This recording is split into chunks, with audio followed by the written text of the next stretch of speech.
So the Dhamma for today is the 6 objects of reverence. 6 things that in the Buddha's teaching are worthy of reverence, worthy of respect. The word is Garavata, Garu, which means heavy or weighty. It's taking something seriously, not taking it lightly. It's a good definition of the word religion, to be those things that we take seriously. So these are the objects of reverence in the Buddha, in the religion of the Buddha. If you want to think of Buddhism as a religion, these are the 6 things that we take seriously, revere, or perhaps worship is too strong a word, but worship in the sense of being worthy. We see them as worthy of our respect and homage, and things that we treat with great respect and care. These 6 were actually related by a deva, an angel. So they come in the Chakkanipata, the Anguttara Nikaya, the Devatavagga. It's called the Pattamma Parihana Sutta. So in the middle of the night, it was common for divine beings to come to visit the Buddha, illuminating the Buddha's resting place with a divine light and paying homage to the Buddha, and then asking him questions or relating their thoughts. And if the Buddha disagreed with them, he would correct them, and if he agreed, he would express his approval. So on this occasion, this Deva came and said to the Buddha that in his mind, in the Deva's mind, these 6 things would lead to the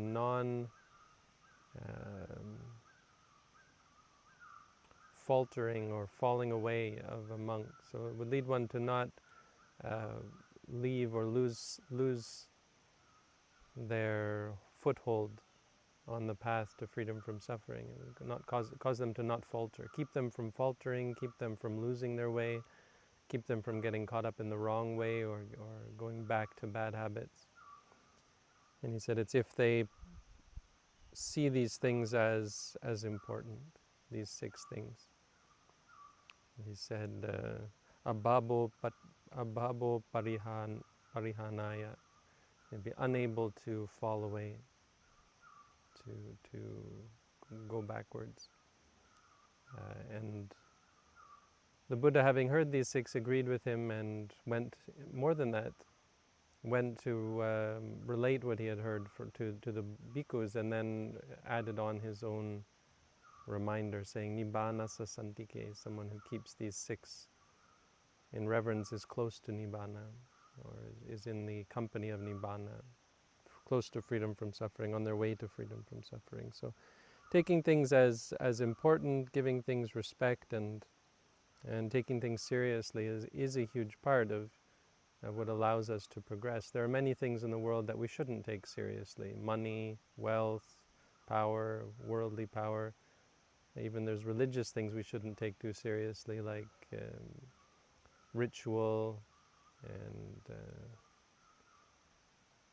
our conducting of worldly practices and ritualistic practices and so on. Even many of the monastic rules and guidelines and so on, we shouldn't take them too seriously.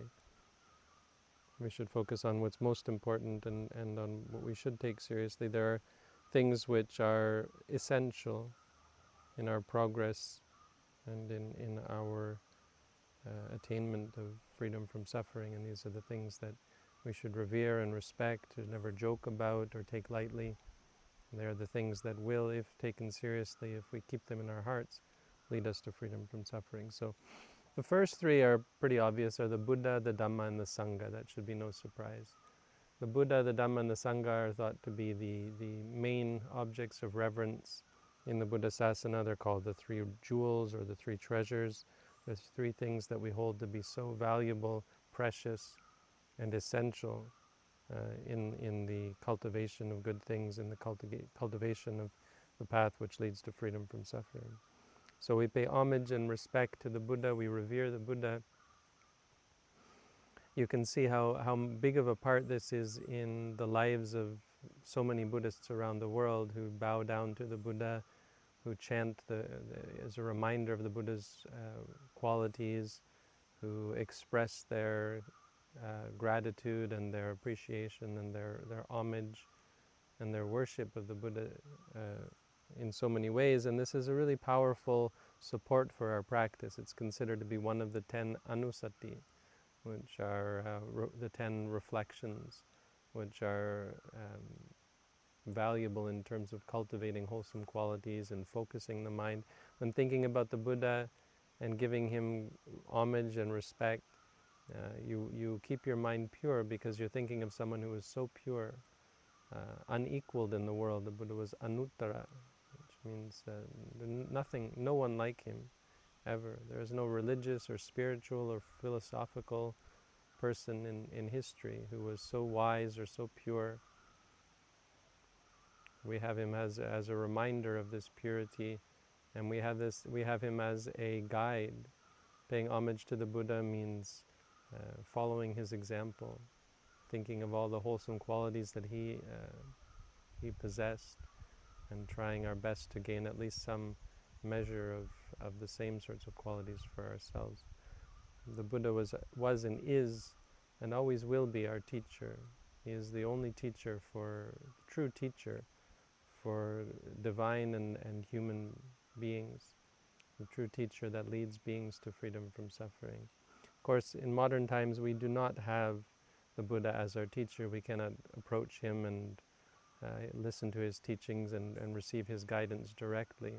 We rely on others and we rely on books and we rely on the teachings that have been passed down. But nonetheless, the Buddha is still with us. He is with us in memory, and he is, of course, with us in the Dhamma.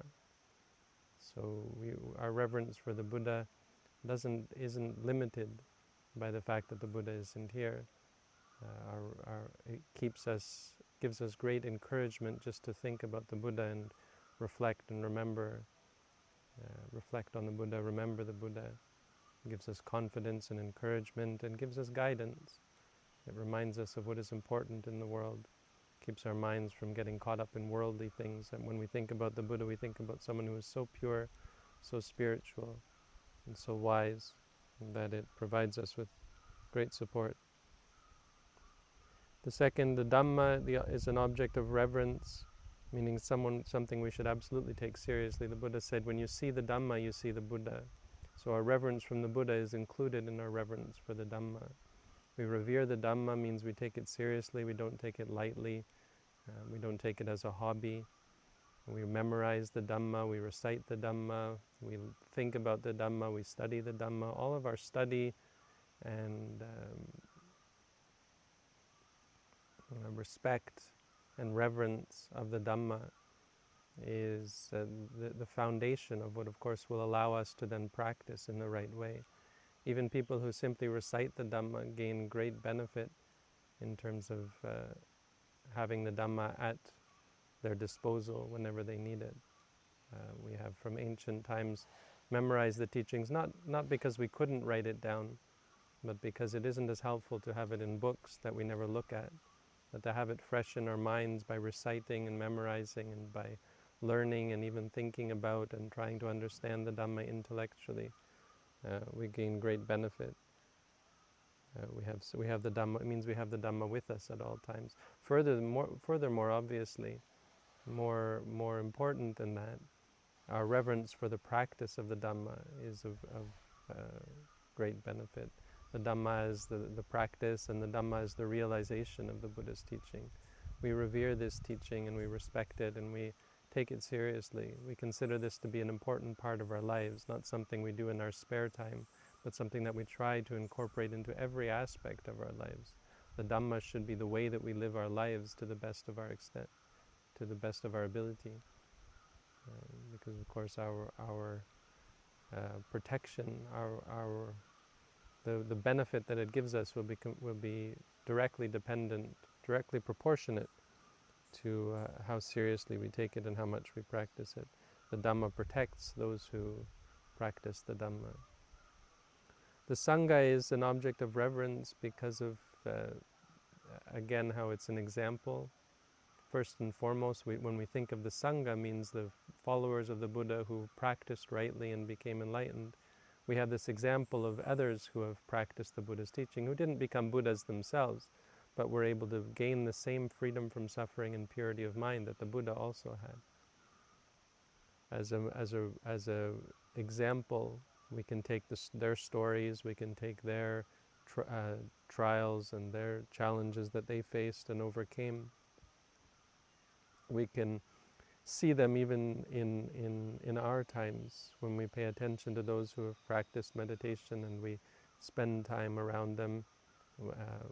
We have the benefit of gaining the good example of others who are on the right path, reminding us of how to practice. The Buddha said the association with good people is the whole of the spiritual life.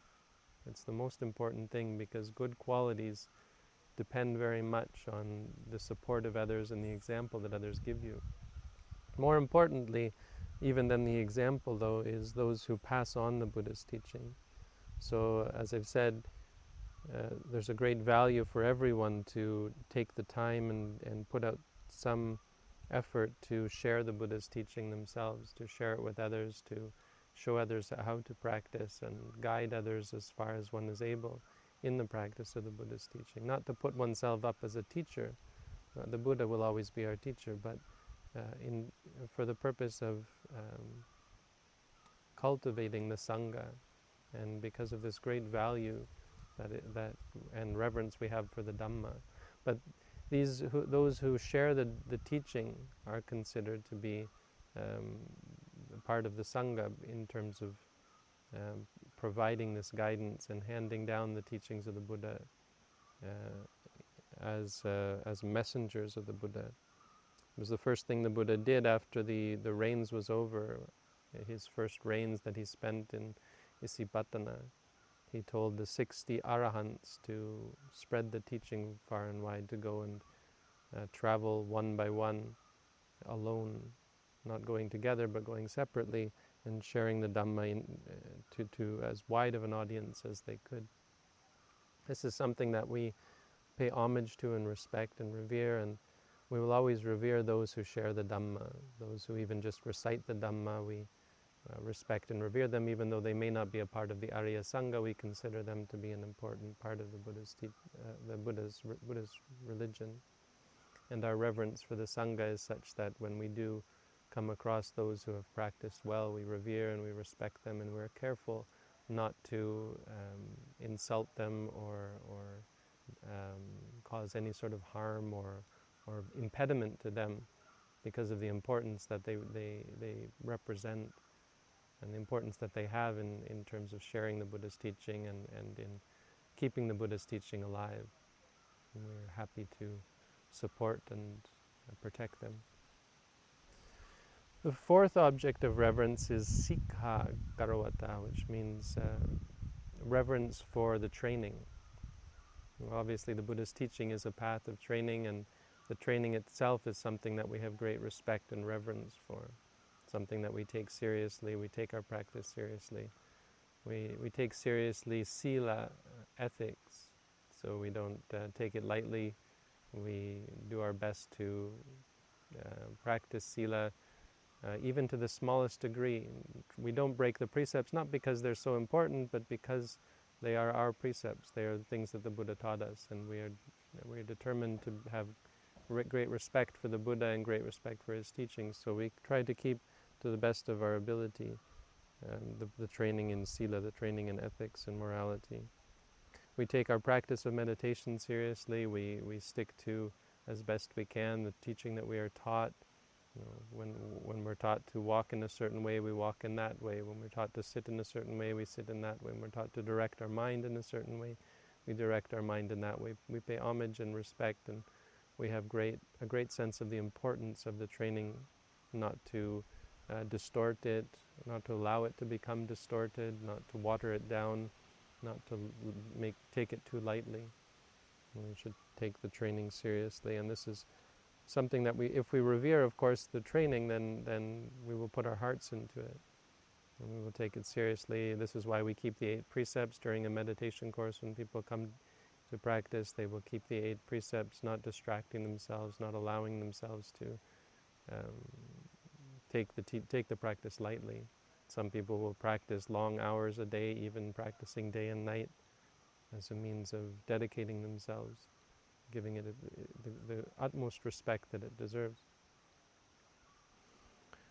And of course, wisdom, we pay homage and respect, and we revere the wisdom that comes from the practice. We see it as the most precious thing, wisdom.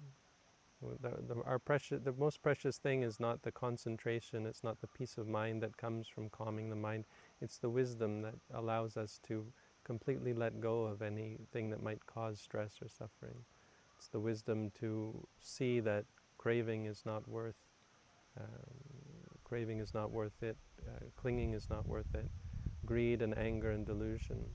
To free ourselves from greed, anger and delusion, to see clearly that nothing is worth clinging to, and to see clearly such that there is no anger or no delusion and no greed in the mind. This is the most valuable and precious thing, even in the Buddha. Among all the precious things in the Buddha's teaching, the training in wisdom is the highest. So any little bit of wisdom is something that is so precious, something we yearn for and seek out, always in our practice. The fifth object of reverence is appamada Garavata, which means non-intoxication. Appamada is the essence of the Buddha's teaching. It's another word for sati, for mindfulness. The Buddha said, when you always have mindfulness, when you're never without mindfulness, that means you are appamada. Appamada comes from the root mad, which means being drunk or intoxicated. And so this is the essence of how we cultivate training. The 3 trainings are sila, samadhi, and panya, or ethics, concentration, and wisdom. But how we cultivate these is through appamada. Our practice of mindfulness is what guides us from sila to gaining samadhi and to ultimately cultivating the deep wisdom that frees us from suffering. Moreover, appamada is the sense of the totality of the practice, taking the practice seriously throughout our lives, not just in formal meditation practice, but it means being careful and vigilant, being sober. We revere sobriety, just as a person who is an alcoholic, after they have undertaken to give up alcohol, they will realize how precious sobriety is and how precarious it can be, how easy it is to slip back into one's old ways of intoxication. But for everyone in the world, not just those who are addicted to drugs and alcohol, there are so many intoxications. Food is an intoxicant, sex, money is an intoxicant, power, praise, so many things that intoxicate our mind, that inflame the mind with greed or anger or delusion, arrogance and conceit and so on. All of these things are intoxicants. And so this purity is such a valuable and precious thing. We guard it with our utmost ability every moment. So in our reverence for the training involves reverence for how we do the formal meditation practice, you could say, but our reverence for appamada, for sobriety, for non-intoxication, means that in every aspect of our lives we try to cultivate this purity, seeing our experiences just as they are, not allowing the arising of greed or anger or delusion, not allowing for the mind to become intoxicated with lust or hatred or arrogance or conceit or any of these things that, of course, bring with them such stress and suffering. It means in everything we do, walking, we can be mindful. This is the clearest instruction of the Buddha on how to live your life. When walking, one should know one is walking. Gachanto va gachamiti bhajanati. Titom hiti, tito wa titom hiti bhajanati. When standing, one should know I'm standing. When sitting, one should know I'm sitting. When a painful feeling arises, one should know this is a painful feeling, and so on. This clarity of mind, this appamada, or this clear clarity, sobriety, this freedom from intoxication is what we aim for moment after moment after moment throughout our lives. It's what we train for. And so as an object of reverence, it makes great sense to revere and respect and take this seriously because of how incredibly valuable it is to be completely sober in mind. And the sixth is Patisantara Garavata. Patisantara means hospitality. And it may at first seem a little bit out of place until you remember how important it is to have good companionship. So an essential part of the cultivation of the Buddha's teaching is to be surrounded by good people. It's why it's so valuable to have a center where people can come to practice, why we open up our homes to other people, allowing them to come and encouraging them and supporting them in their practice, giving free food and lodging and teaching, all welcoming others to come to practice. The Buddha said hospitality is an important part of his teachings, and he agreed with this angel, of course, when the angel brought it up. My teacher reminded us of this teaching quite often. Being a part of a meditation center, you often have to remind yourselves and others about this topic in particular, reminding us about the importance of hospitality, reminding us how the Buddha confirmed that this is an important part of our training because of how valuable it is to be surrounded with others who are on the right path and to be supportive of others, to be in communion with others who are on the right path, to be supporting each other and to providing a harmonious and conducive environment to the practice of the Buddha's teaching. So when people come, we remember to provide them with lodging and food, and to make sure everyone is comfortable and make sure that the center is a conducive place for other people to come. The Buddha said, when others come, we welcome them. When others don't come, we set our minds in such a way that we are ready to welcome them. The Buddha said, you think in your mind, those who have come, may they live here in peace. Those who have not come, who are intent on good things, may they come. May anyone who is intent on good things, on the cultivation of wholesome and pure and wise teachings of the Buddha, may they all come. They are all welcome here, no matter what, no matter where they come from, or to the best of our ability, we will always be welcoming and always be making enough room for others to come to the best of our ability. We take this seriously. This is an important part of our practice as Buddhists.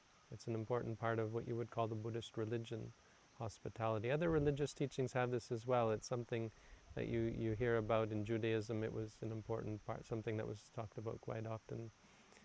Even outside of religion, you'll see that throughout the cultures of the world, those wise people in the cultures will always be welcoming of strangers, welcoming of foreigners, and it's a sign of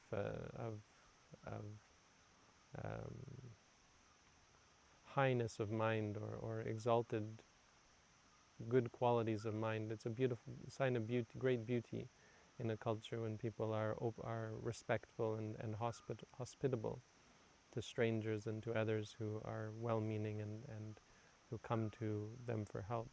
So just like any good host, when people come to us for help, we provide them with the best help we can. We provide them with material support, and we provide them with the support of the Dhamma, providing the Dhamma to anyone who wants and anyone who looks for it. So these six, again, these were presented by this Deva who was most definitely familiar with the Buddha's teaching as the six objects of reverence. In this Deva's mind, I don't know if it was male or female Deva, but this Deva In their mind, this was the essence of the Buddhist religion, the essence of the Buddha's religion. So if you want to look at what is religion in Buddhism, it's these 6 things.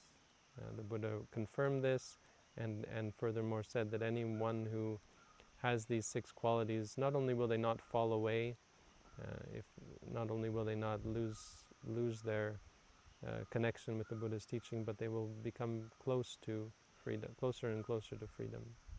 Our respect and reverence, and seeing these 6 things as important. Everything else you don't have to take so seriously, but if you take these 6 things seriously, they will be your guide and your support, and they will be the candle in the dark that leads you to the goal of freedom from suffering. So that's the Dhamma for today.